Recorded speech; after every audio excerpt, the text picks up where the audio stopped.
আমি জেরা শুরু করেছি। জেরার একটা পর্যায়ে উনি বলেছে যে আমি ক্ষমা চেয়েছি, একটা পর্যায়ে বলেছে। আমি বলেছি কথা যে ক্ষমা চাইনি সব ক্ষমা হয় না।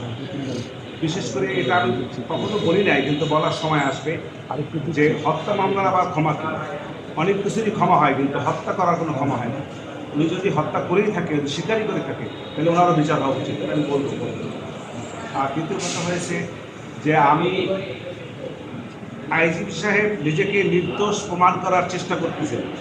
আমার জেরার মাধ্যমে এইটা আমি আনার চেষ্টা করতেছি যে আইজিপি সাহেব নির্দোষ না, এবং আইজিপি সাহেব যাদেরকে অপরাধী মনে করতেছেন আমি মনে করছি তারা অপরাধী।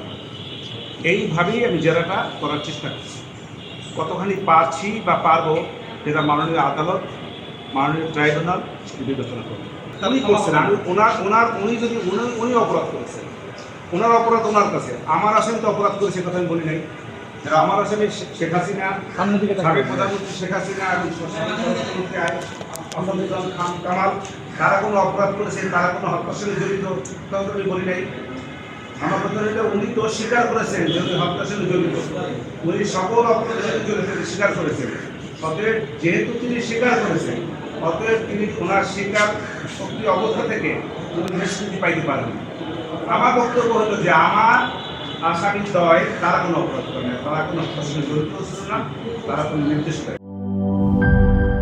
আপনার প্রিয় কাপড়ের যত্নে এলো এনজাইম সমৃদ্ধ Arik silver wash detergent powder 500 গ্রাম মাত্র 70 টাকা। প্রিমার্ক।